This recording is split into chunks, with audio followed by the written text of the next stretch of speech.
C'est bien Dr Faya Milimono qui est le premier à s'exprimer. Il est en direct. Bonjour Dr Faya Milimono. Bonjour Monsieur Diallo, bonjour à l'équipe de Film FM. Et bienvenue. Je vous dis bonne fête de l'indépendance. Bonne fête de l'indépendance à vous et pareillement Dr Faya Milimono, président d'UBL. Talibé Barry.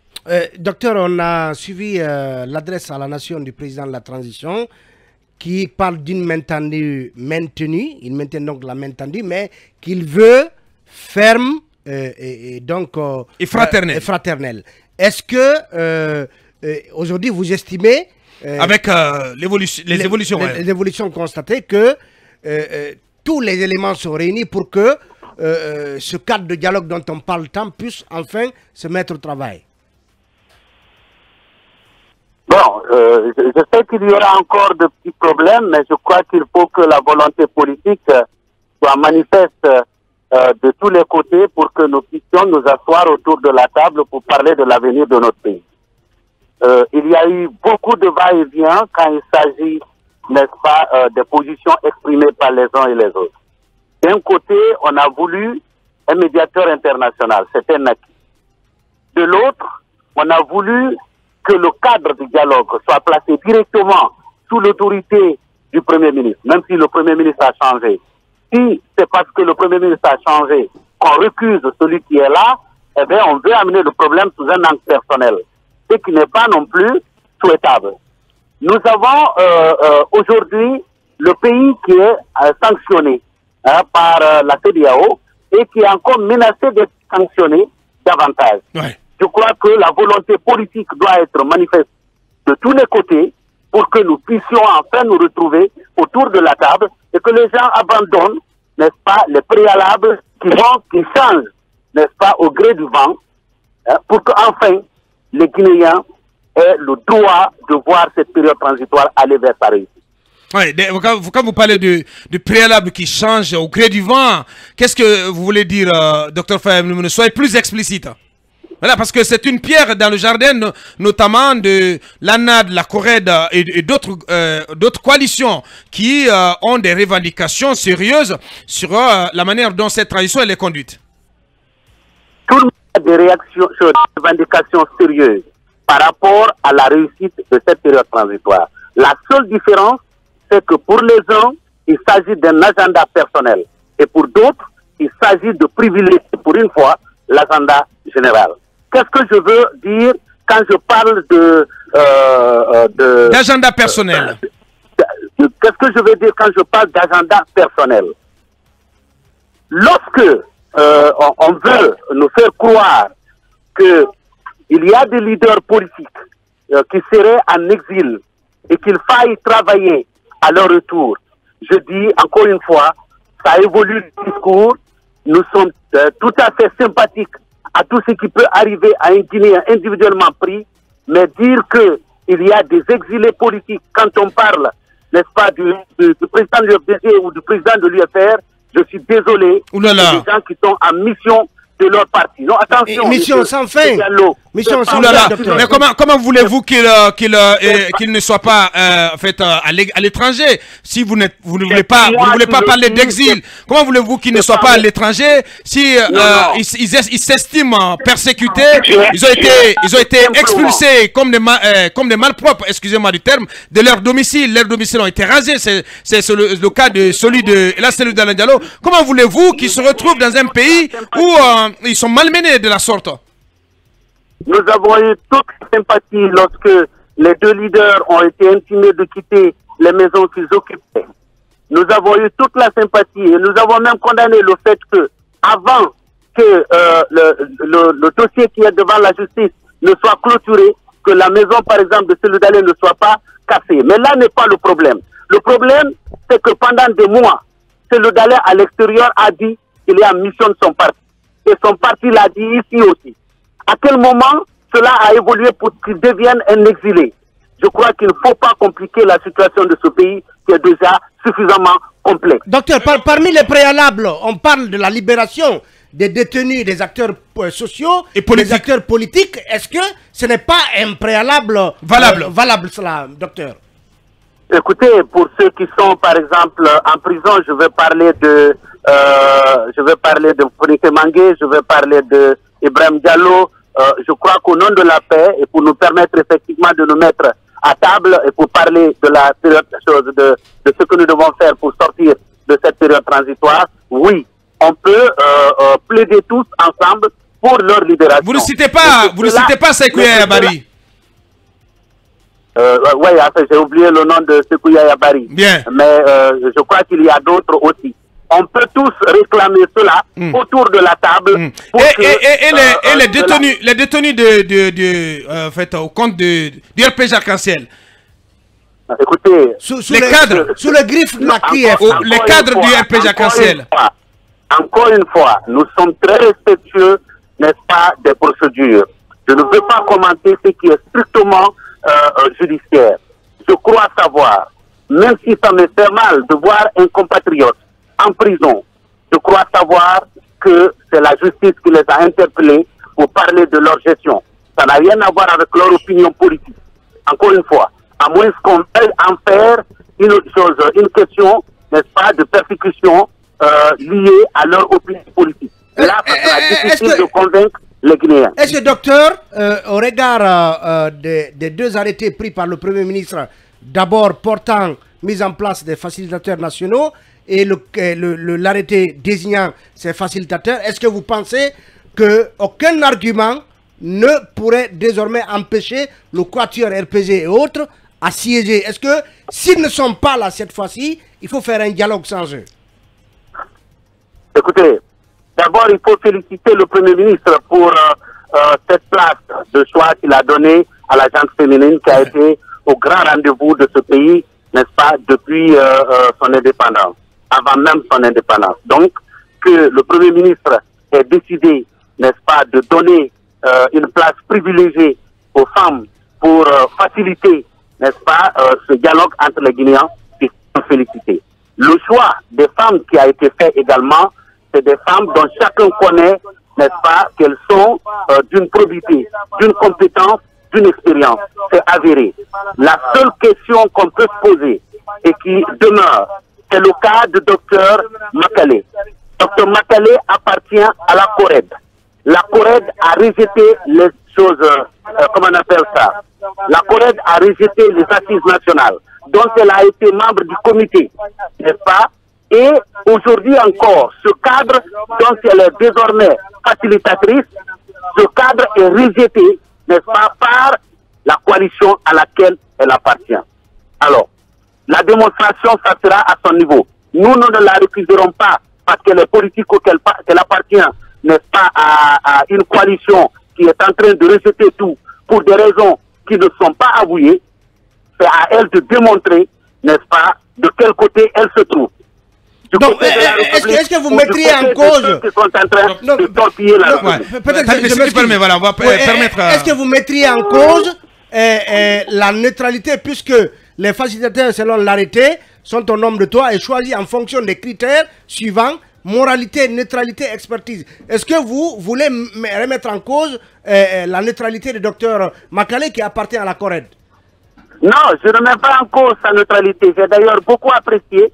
C'est une dame que je connais. C'est même un atout pour la classe politique. Cependant, je dis, elle est à la fois comptable des déclarations qui sont faites par la CORED, dont elle est membre. Elle est comptable parce que la dernière de ces déclarations, c'est de penser qu'il y a des super Guinéens en Guinée qu'il faille respecter et d'autres qu'il faille donner un coup de pied. Vous comprenez?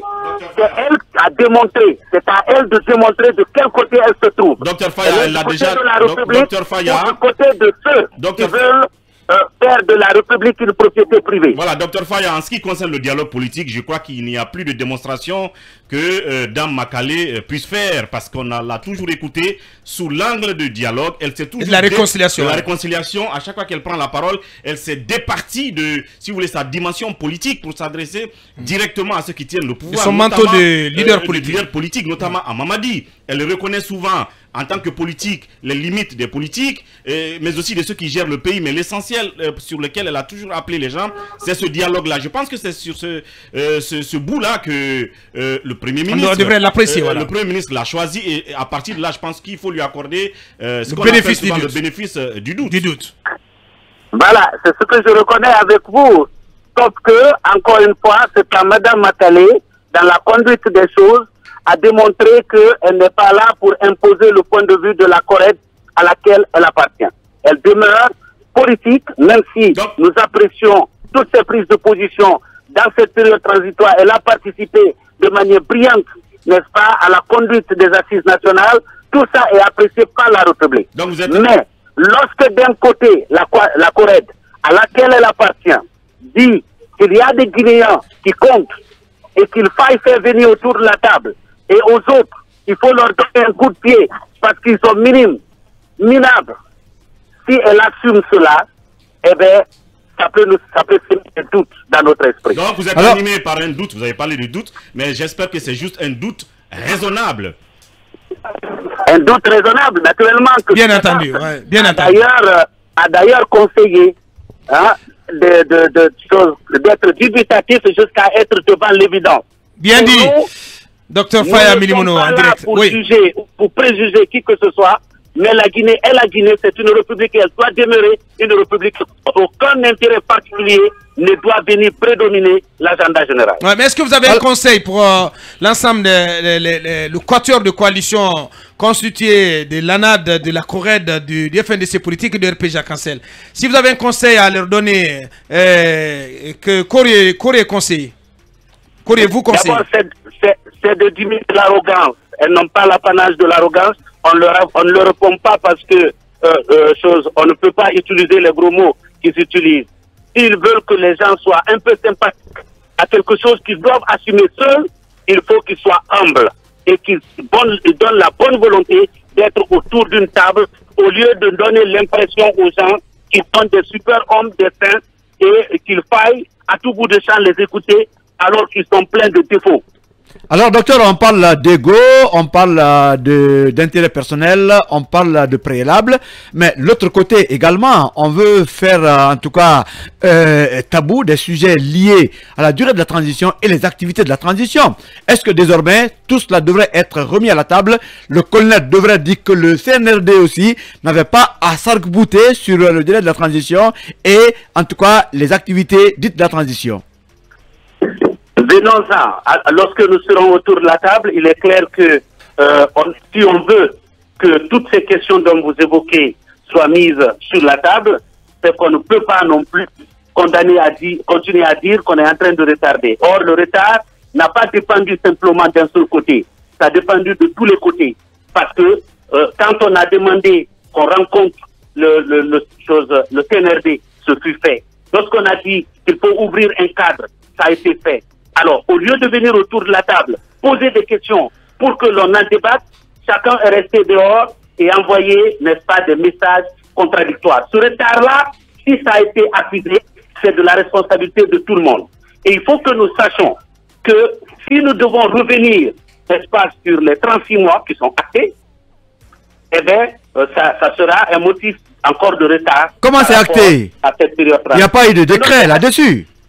Le président n'a pas quand même pour le moment. Non, l'école c'est validé là. C'est validé. Non, c'est le CNT qui a validé. Non, mais le CNT l'a validé. Non, en principe, le président de la République devrait prendre un décret. Lorsque le colonel Amara, qui est quand même l'une des figures de proue du CNRD, dit sur le plateau de cette édition spéciale, la synergie, que ce chronogramme a déjà commencé à être mis en œuvre, le ministre Mori Kondé dit la même chose, le porte-parole du gouvernement vous dit la même chose. Qu'est-ce que vous attendez? Mais sauf que le ministre Mori Kondé, le colonel Amara ne sont pas Mamadi Doumbouya qui devrait prendre un acte pour entériner, c'est pas fait en la forme. Ouais, ça se passe pas forcément de la même manière. Non, en principe. Qu'au Mali, voilà. Alors, docteur. Ouais. Allez-y, ouais. Docteur Faya, moi je ne comprends pas un peu. L'avant-dernière question, avant, il y a une question de Talibé. Oui, voilà, moi je ne comprends pas ce matin votre façon de repousser les autres. Dites-nous clairement, est-ce que vous êtes des adversaires? Écoute, ouais, bien sûr, nous sommes des adversaires politiques. Bien sûr. Vous n'allez pas quand même nous dire qu'on n'est pas adversaire politique, ce qui ne veut pas dire qu'on est ennemi. C'est eux plutôt qui nous prennent pour des ennemis. Ils passent à longueur de journée dans les médias en train de nous insulter. On ne leur répond pas. Mais ce Vous dites, cela ne veut pas dire qu'ils sont plus valeureux que nous. Ouais, mais Diam dit que vous en faites autant. Dites, depuis quand je me suis attaqué à quelqu'un pour l'insulter dans les médias? Non, on vous insulte pas aussi de l'autre côté. Ou bien, non. Vous pensez aujourd'hui que vous êtes une cible à abattre? Mais bien sûr, nous sommes conscients de cela. Mais cela ne nous dérange pas. Parce que nous avons le dos très large.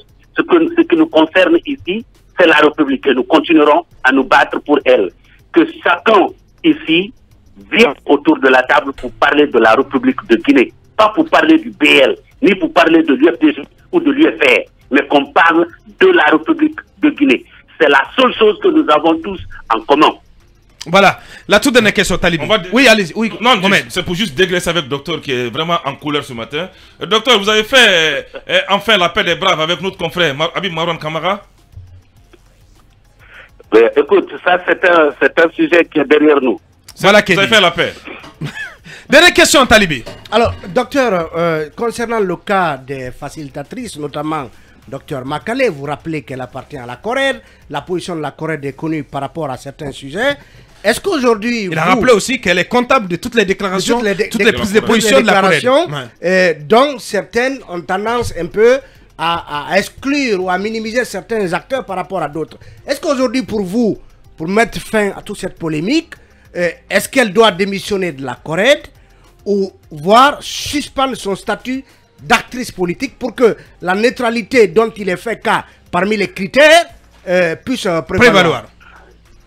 Je crois que ça serait très intelligent qu'elle le fasse parce que effectivement, quand je suis à la tête de la CPR, quand la CPR fait une déclaration, eh bien, je ne peux pas me mettre de côté.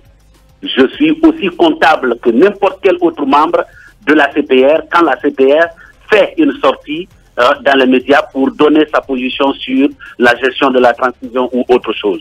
Donc, ce serait, de mon point de vue, quelque chose à faire par Madame Traoré, de faire en sorte que, pour l'instant, on ne dit pas qu'elle parte définitivement de la Corée, elle sait pour quelle raison elle s'y trouve, mais pour les responsabilités qu'elle a désormais à assumer, ce serait, de mon point de vue, sage de dire que je suspends temporairement ma participation. Ça va enlever tout soupçon, ça va enlever tout doute pour nous permettre d'aborder cette période qui est très très importante. Bien, en définitive, pour vous, comme pour le Premier ministre Goumou, il n'y a plus d'obstacles. Aucun obstacle ne devrait se dresser désormais sur la route de l'opérationnalisation de ce cadre de dialogue. En tout cas, tout ce que nos amis de l'autre côté ont demandé a été obtenu. Non, c'est pas fini. Autre chose. C'est pas fini, c'est pas fini, docteur. Il en reste quoi, bon? Il en reste quoi, on demande à ce que le PM ne soit pas le patron du cadre. La seule chose qui reste peut-être pour posez-lui la question. Que tout est satisfait, c'est si on dit on va dissoudre la grief, on va abandonner toute poursuite, etc., etc.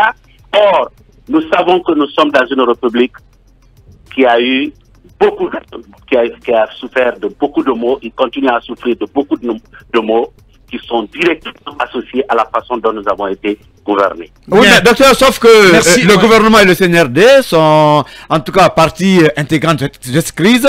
Beaucoup voient mal le PM diriger pratiquement ce dialogue. Est-ce que c'est pas aussi un point à régler?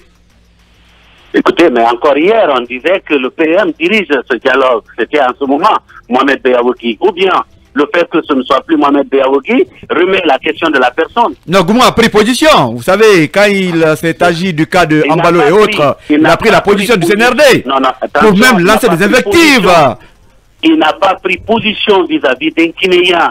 Quand il s'agit de la Guinée face à l'extérieur, j'ai vécu au Canada, aux États-Unis.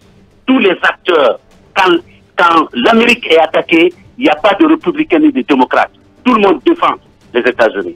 Donc, de ce point de vue-là, je ne crois pas que quelqu'un devait s'en offusquer. Tant parce qu'une position officielle prise par son pays vis-à-vis d'une autorité qui tente à rabaisser sa république devait créer des problèmes à l'interne. Voilà qui est dit. Hein. C'était Dr Faya Milimono, président du BL, notre invité par téléphone ce lundi. Grand merci à vous, Dr Faya Milimono. Merci d'avoir répondu à nos questions ce matin. C'est moi qui vous remercie. Voilà. Il ne nous reste plus que 5 minutes, Mamadou Dian Baldé Talibé. Voilà, on a le temps de nous poser la question de savoir est-ce que finalement le quatuor de coalition qui va se réunir tout à l'heure va finalement décider de rallier ce cadre de dialogue. Oui, les bribes d'informations qui nous parviennent font état d'infléchissement de leur position. De leur position, parce que le colonel vient de réitérer sa main tendue. Tout à fait. Donc j'espère que la raison va prévaloir. Ces coalitions vont venir autour de la table, parce que je ne crois pas qu'il y ait des sujets tabous là-bas. Tout va se poser. La politique de la chaise vide n'a jamais payé en politique. Il faut venir prêter l'oreille, poser ses revendications. Maintenant, quitte à l'exécutif de les satisfaire ou pas. On vient d'écouter Dr Faya. De son côté, on sent qu'il est dans l'esprit, il est prédisposé à venir autour de la table. Tout à fait. Maintenant, c'est le cas des autres qui posent problème. Eux qui se considèrent comme étant les poids lourds de, comment dirais-je, de la classe politique. La classe politique. Les choses ont beaucoup traîné. Refuser de venir, c'est donner encore... comment dirais-je, du fil à retordre. Non, c'est donner des arguments au CNRD de continuer, en guillemets, ce qu'il qualifie de fuite en avant. Parce que de toutes les façons, je vous ai toujours dit que cette junte a de la suite dans les idées. Quand ils disent qu'ils feront quelque chose, dites-vous qu'ils le feront. Parce que Napoléon disait que l'opprobre du militaire, c'est de faire tout, comment dirais-je, despotiquement. Tandis que les civils, eux, ils écoutent, ils interprètent les choses de façon raisonnée. Bien. Talibé Barry, voilà. Je parlais du contexte. Le contexte peut-être qui prévaut aujourd'hui, qui fait que très certainement, il y a lieu pour les uns et les autres, en tout cas, de mettre en avant l'intérêt supérieur de la Guinée. Parce que le contexte, c'est les sanctions de la CEDEAO, le cadran tourne contre la Guinée, parce que dans quelques jours, notamment le 22 octobre, la Guinée devrait être en capacité de proposer un calendrier raisonnable. Est-ce qu'il faut aller vite sur cet objectif? Je pense que c'est aussi l'un des enjeux par rapport à l'opérationnalisation très prochainement de ce cadre de dialogue talibé. Abokar, moi je me pose un certain nombre de questions par rapport aux facilitatrices, des grandes dames, des battantes. Mais quand vous prenez... Mais est-ce qu'elles sont toutes en forme? Quand vous prenez les critères... Est-ce qu'elles sont toutes en forme pour... Non, c'est important, Talibé, laisse-moi dire ça. Est-ce qu'elles sont toutes en forme pour faire face à ce travail? Est-ce que c'est à cette responsabilité? Oui, non, est-ce qu'on apprenait que Adja Chaba, voilà, encore quelques bobos de santé du côté de Paris, Dame Joséphine ne serait pas très en forme. Voilà, il n'en resterait plus que Dr Makale, la seule sur qui il faudrait compter. Elles sont âgées. Voilà. Et c'est pas très sûr de revoir Adja Chaba tout de suite en Guinée. Voilà. Aboubacar, Adja Chaba, Aboubacar. Je dis, est-ce que ça voudrait dire qu'elles n'ont pas été consultées avant? Ça risque d'être le cas. Oui, Aboubacar, il faut se poser la question. Quand on parle de la neutralité, Dr Faye a parlé tout de suite de l'appartenance de Makale à la Corée. Mais Adja Chaba, elle est membre du conseil d'administration du SNAB. Est-ce que elles devraient, comme Faye le suggère, toutes, si elles appartiennent à des structures ou à des conseils d'administration, démissionner de là pour marquer leur neutralité, leur lien de subordination éventuelle. Non, mais le stade n'est pas politique, à la différence de je pose des questions. Je pose des questions.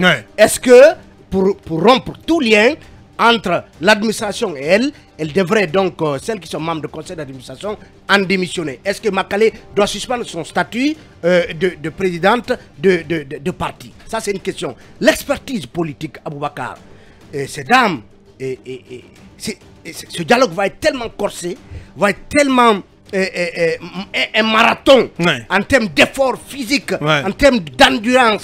Est-ce que des négociations, est-ce que leur âge, pour certains, leur grand âge, justement, je parlais de ça, leur permet justement de supporter et même en termes d'expertise, c'est important politique, parce que celle qui a l'expertise politique, la seule, c'est Dr Makale, qui a vraiment l'expertise et qui a une compréhension holistique de l'ensemble des questions. C'est pour cela que moi j'estime que sa présence, au-delà de cette question de neutralité, sa présence est même plutôt un atout.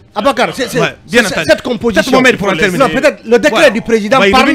Non, la composition du cadre de dialogue, le décret du président parle de 3 parties. Le gouvernement, les partis politiques et la société civile. Ici, on nous parle du CNRD et du gouvernement.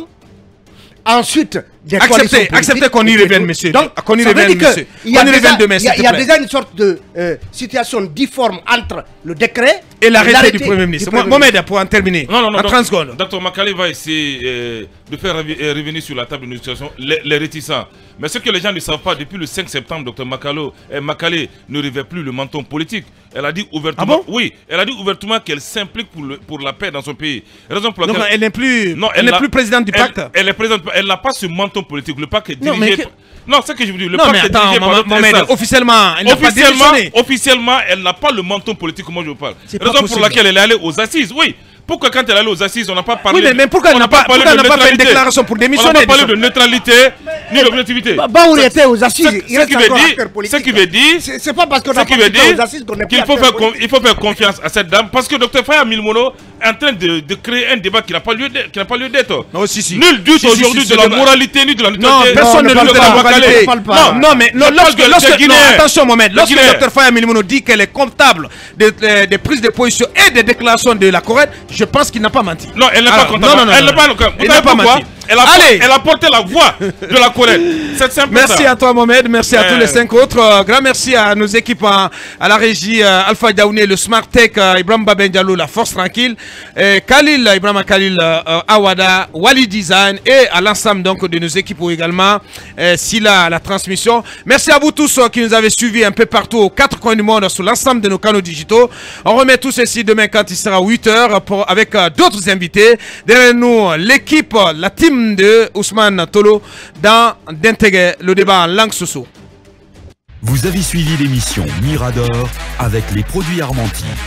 Mirador, la grande messe de l'investigation journalistique, la plus grande tribune politique de la Guinée.